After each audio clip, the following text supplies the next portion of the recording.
Hey guys, welcome to my channel. We are reading The Collected by K.R. Alexander. We are reading chapter 53, 54, 55, 56, 57, 58, 59, and 60. So I'm just going to start reading. I did also get permission by Scholastic to do this. So, yeah. Alright, it is hot where I am right now, guys. Hot. Alright. Chapter 53. I screamed. I screamed and Beryl laughed, and the storm clouds above us rumbled hungrily. As I ran towards where my mother had been standing, all I could think that was, this can't be real, this can't be real, even as a tiny voice inside me that I was too late. Although I couldn't see Mom, the spot where she'd been was easy to find. The green grass was charred black, and heavy steam rose from the smarks. The rain sizzling where it struck, the smoke parted, and there, on the ground, was a doll. Only a foot tall, wearing the exact same clothes as my mother. Her eyes were open wide and her mouth parted in shock, her tiny arms held before her face, as if trying to shield herself from the attack. I picked her up gingerly and held her in the low tight. My vision blurred, but it wasn't from the rain. Tears filled my eyes, along with the overwhelming sense of hopelessness. What had I done? What could I do? Mom, I whispered. Mommy, can you hear me? She didn't answer. Of course she didn't answer. I couldn't even hear her thoughts. I remembered all too well how it felt to be trapped, how it felt to want to scream at the top of my lungs, but unable to move a muscle. Dolls didn't breathe, and that meant dolls couldn't scream. I will give you one more chance, Beryl said from the trees. Join me. Bring me your wretched sister, and I will show you how to bring your mom back. I will show you powers beyond your wildest dreams. Just bring me your sister, or you will lose everyone you love. Words caught in my throat. I knew I should scream out never, because that was what heroes did. But I was no hero. Instead, I considered for a moment the things that I should never have considered. Josie didn't care about me, not really. Only Mom did, and even that was strained. I could give Josie to Beryl. I could save Mom. I could convince her that it had been the only way, lose one daughter or lose everything. Otherwise, I would never see Mom or Josie again, and it had already been bad enough that Grandma Jeanie was gone. Grandma Jeanie. Just the thought brought her image to my mind. Maybe it was my imagination, but I swore I could see the ghost of her on the porch, her hands on the railing, her kind eyes trained on me. You are good, she whispered, her words forming within my mind. Never forget that you are good and loved. And I remembered. I remember the smell of Mom's perfume when she hugged me, Grandma's big pitchers of sun tea, while she told me stories on the porch. Even Josie played dress-up with me when we were younger. I tried to push down the fear. I clenched Mom tight to my chest. I'll never give in to you, I said. I'm nothing like you. I'm already loved, and you will never will be. I'll find a way to stop you once and for all. Beryl scowled at me for a moment. Very well, she said. Her scowl turned into a vicious grin. You were right before. You know. I can't follow you. Not yet, she cackled low, her eyes freezing my heart. But my dolls can. She raised her arms to the side, and out from the underbush covered in dirt and leaves, broken and mingled and best left forgotten, swarmed hundreds of ruined dolls. Chapter 54. I ran, stumbling up the back porch steps and through the swinging screen door. I slammed the door shut behind me and locked it, leaning against it and panting frantically. What was I going to do? Moments later, I learned the telltale spider-like skittering in my tiny hands and legs on the back porch. They scrambled over the wood and flooded against the door, hammering against it with the miniature fists, vibrating it so hard I thought the wood might splinter. I closed my eyes and I hoped against hope that the door would hold. And then, almost as quickly as it had started, it stopped. I heard the dolls scrambling off the porch. What were the windows? They were open! I raced towards the window over the kitchen sink, just in time to see a doll that was no more than a torso or arm crawling up over the windowsill. I grabbed a saucepan from the counter and swung, knocking the doll back into the stormy yard. But it was only the first. There were dozens more dolls clambering to get into the window. I slammed the window shut and ran across the kitchen to shut the next. More dolls were grasping to get in, and I had to slam them away as well. The saucepan in one hand and the doll of my mother clenched under my arm. The invading dolls scattered to the grass below, some of them breaking on impact, others righting themselves to starting to scurry up again. Even the ones that broke weren't defeated. The remaining parts, be they hand or feet or whatever, would start crawling back the moment they had a chance. One of them was terribly familiar. The doll in the faded sundress with the smudged smile. The doll Vanessa had given me. She was back, and she had brought friends. I ran all the way around the ground floor, locking the front door and slamming shut every window I could find.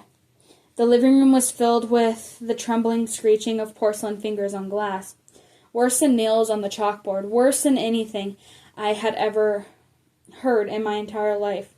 I wanted to cover my ears and scream, but I couldn't let go of Mom, and what good would that do anyway?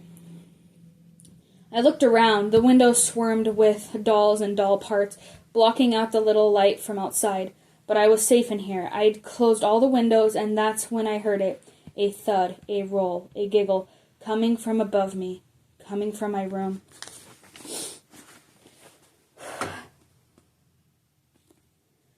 Before I could question how they'd managed to crawl up the second story, I raced upstairs, still clutching the saucepan and my mother. I skidded to the halt in front of my open door. Dolls were pouring in from my window, dozens, hundreds, swarming up under the windowsill like enormous broken ants, including the doll in her sundress. She pointed when she saw me, and the dolls charged.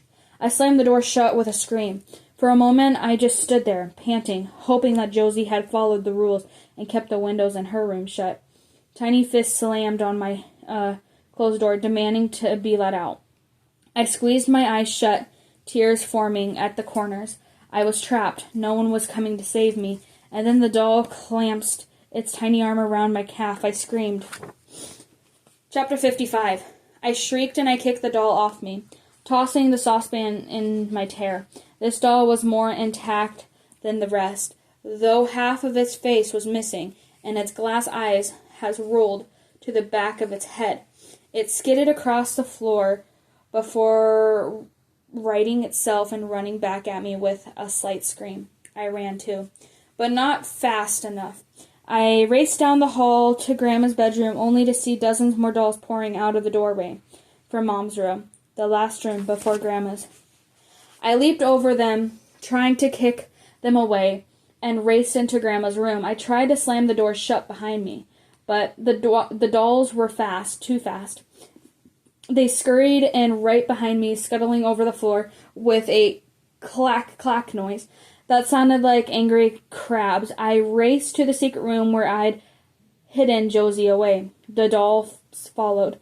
I'd hoped that maybe the room was enchanted, that it would protect me from the dolls, but they passed over the threshold without any pause. Forcing open the tiny door that had Freeble tried to shut between us, the might of their pushing shoved me back, sent me reeling to the far corner. I cowered against the trunk where I'd hidden Josie. The dolls crowded within the entrance, a collection of them growing and growing until I knew I had no hope to escape. Grandma's room was filled with the sound of grating porcelain and tapping on the wood and manically little giggles. But they didn't attack. They went silent and stared at me with whatever eyes they had left. If they had eyes at all. Maybe they were changing their minds. Maybe Beryl had gotten frustrated and called it off the hunt. Or maybe they were trapping me here, waiting for Beryl to be unleashed so she could finish me off. Please, I whispered, as though I might have any power over them. Please don't do this. The dolls seemed to consider me, and one another. A few heartbeats passed, a silence so deep I could hear every thud. Then I heard her voice whispering between the dolls, a rasp that hissed through my ears and tore apart my mind. Get them! Beryl commanded. The dolls swarmed me, scratched me, suffocated me. And as they grabbed my arms, and the panic in my veins hit Cresto, I passed out from pure, terrible fear. Chapter 56. Silence. Darkness. Every inch in me felt bruised, and for a long time I thought maybe I was dead. Then I realized I could hear rain hammering down outside, and that if I was dead I probably wouldn't hurt all over. I blinked and slowly saw a crack of light in front of me. The dolls hadn't just knocked me unconscious, they locked me in a room. But where? Wincing, I pushed myself to my knees and stood upright. That tiny crack of light swayed to and fro as I wobbled. But finally, I made my way over, my feet crunching on glass as I went. I kept expecting to trip over a doll or to have one latch around my leg or neck. But nothing else moved, nothing else breathed. The door opens easily. I wasn't locked in after all. And the room beyond blurred into focus, my grandma's bedroom. Instantly, I ran for the light and turned it on. Just enough filtered through the secret door that I could see inside the hidden room. And what I saw inside nearly made me pass out again. The open trunk, an empty room, but Josie and Mom were gone. Chapter 57. I fell to my knees in anguish. No, I whispered, no, no, no, no. But no matter how much I wanted to deny it, I had to face the truth. The dolls hadn't wanted me. They wanted Josie. They probably just took my mother to prove a point. Beryl had won. She would always win. She was too strong. I finally pushed myself back to standing, and I ran over to the window, hoping maybe I'd only been passed out for a few seconds, and the dolls were still out there carrying my mom and Josie away. The backyard was empty. The funnel of the storm clouds over the forest had vanished, leaving only rain clouds in its wake. It was almost like it had all been a bad dream, minus the tiny handprints on my arms from where the dolls had attacked, minus the scratched wood floor and the torn-up secret room.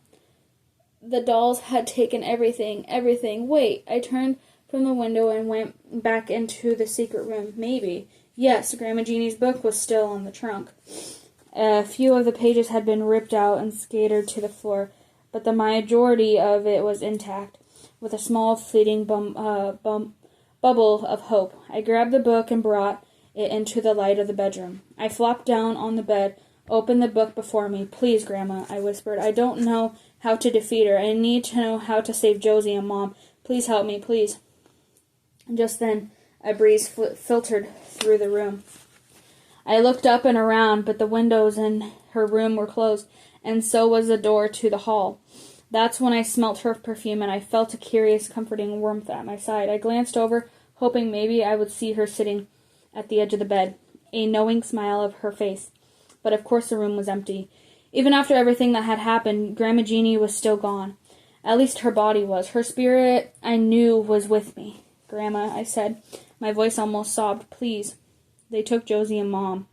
Please help me. I don't know what to do. Once more the pages fluttered without a hand guiding them. They landed on a page with very little writing on it. Near the very end of the book, in Grandma's shaky, loopy handwriting, were the words, I know only one thing. She must end where she had begun.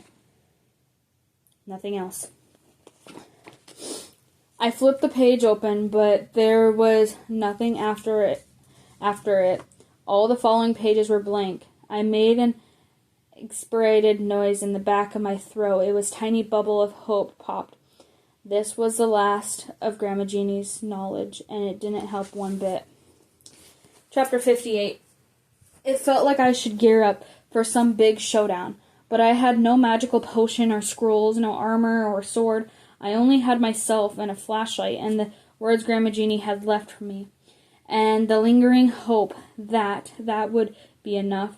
I had to believe that I was enough, and after years of thinking the exact opposite, the belief was hard to hold. Alone, I trekked out into the woods and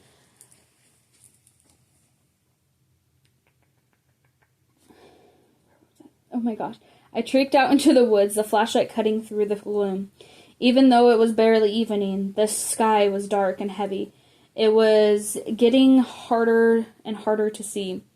Every once in a while, a branch would shake, or I'd hear the skitter of footsteps through the undergrowth, dolls waiting in the branches and bushes, waiting for Beryl's command to attack. I never saw them, but I knew without a doubt that the dolls saw me. I was being followed, but that was okay, because I had no plans of running away this time, no tricks. I was going to end Beryl and save my family once and for all. After what seemed like only seconds, the cottage came into view. Once more, candlelight flickering in the windows, and the clouds hung aimlessly overhead.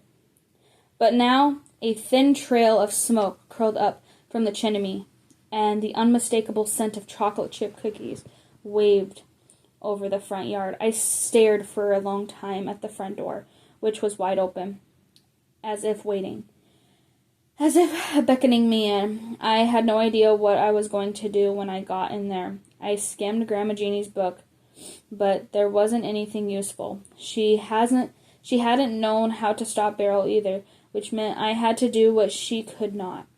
I didn't feel particularly brave or special or powerful. In fact, I felt more scared and worthless than ever. But I had to. It's not that I didn't have a choice. I had a choice. I could run away, or I could face my fears, become like Beryl, or like my grandmother, save my family, or save myself. Squaring my shoulders, I made my way down the empty path of the front door. The moment I passed the threshold, the door slammed shut behind me and lock slid into place. I swallowed, tried to convince myself that I had made the right choice, because now I no longer have another option. Chapter 59. The very hallway seemed to breathe in excitement over my arrival. Cobwebs swayed like curtains around me, shadows scuttling with spiders and eaves. I knew they weren't really spiders, but dolls. I could see flashes of their porcelain skin and glint of candlelight in their glass eyes.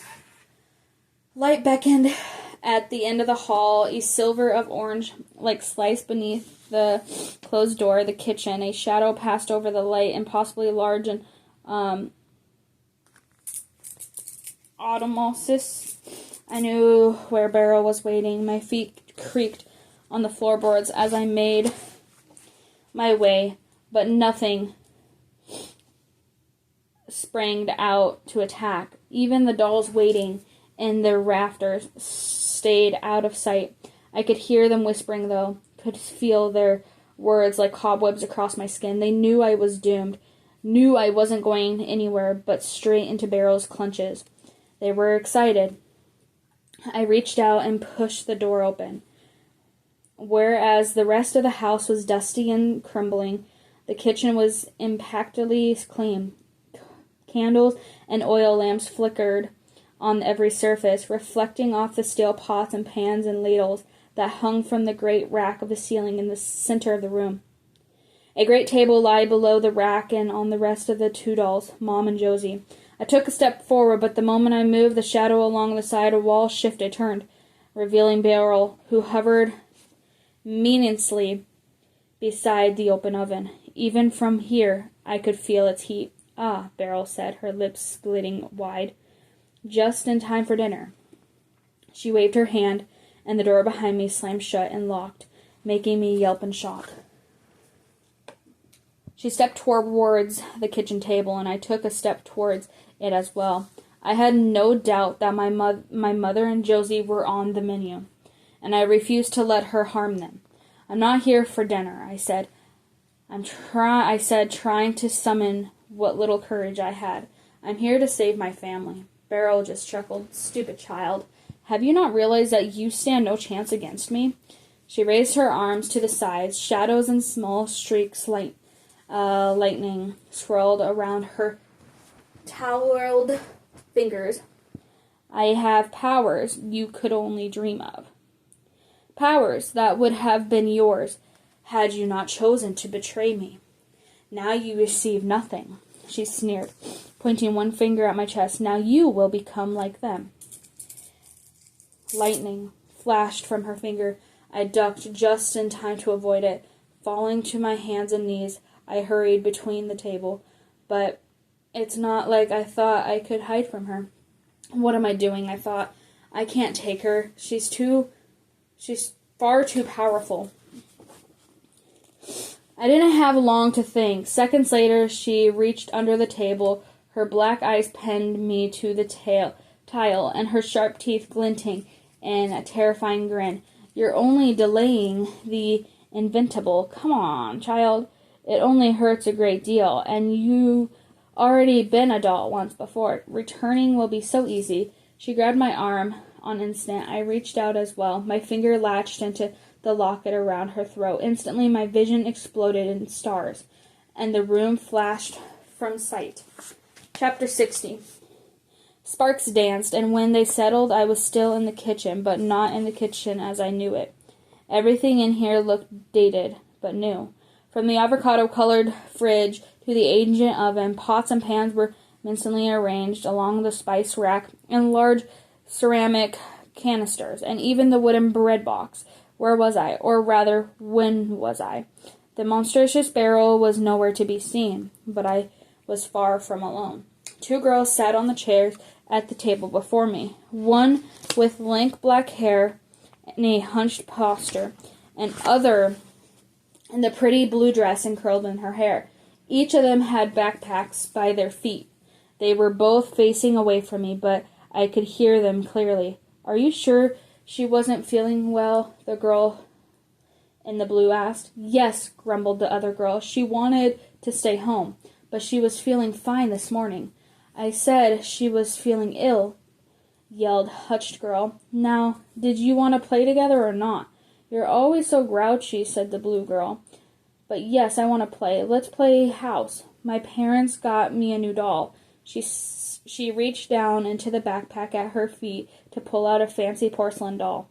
It had a beautiful polka dot dress and curled blonde hair and bright blue eyes and opened and closed, which was demonstrated to be her grumpy friend. See, isn't she adorable? Daddy said he had to go to 3 different stores to find her. I heard Victoria got one just like her. I could tell from the way the hunched girl sat that she wasn't happy about the new doll. Where's your doll? The girl in the blue continued. You know, the old one with the torn dress? Maybe we can play fairy tales. My doll can be the lost girl in the woods, and yours can be the wicked witch. No, said the hunched girl. She reached down to the bag of her own side. I have a new doll as well. Would you like to see her? The girl in the blue nodded vigorously. Oh, that's wonderful. Did your mom buy you a new one? The anger girl leaned over to her bag and caught a glimpse of her face, and the wicked smile slashed across it. That smile looked familiar. Not exactly, she said, as she pulled a doll from her backpack and set it on the table. The girl in blue gasped. Why, that looks almost exactly like her.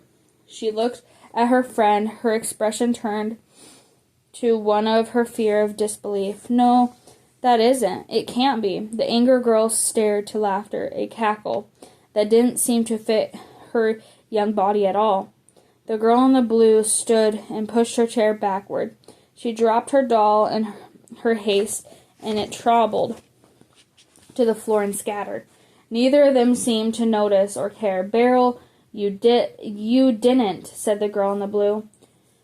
She turned enough and could see her face, a face that seemed countless faded photographs of the last few days. "Grandma Jeanie." "Beryl, that's Victoria," Grandma Jeanie yelled, while Beryl just laughed and laughed. "Beryl, what have you done? You're cruel. You're a monster." Grandma Jeanie ran from the room, tears in her eyes, while at the kitchen table Beryl picked up the doll of Victoria and held it in front of her cruel eyes. "Oh, Victoria," she said, "we are about to have a lot of fun. At least I am." Alright, guys, I will see you guys in the next video. Thank you for listening.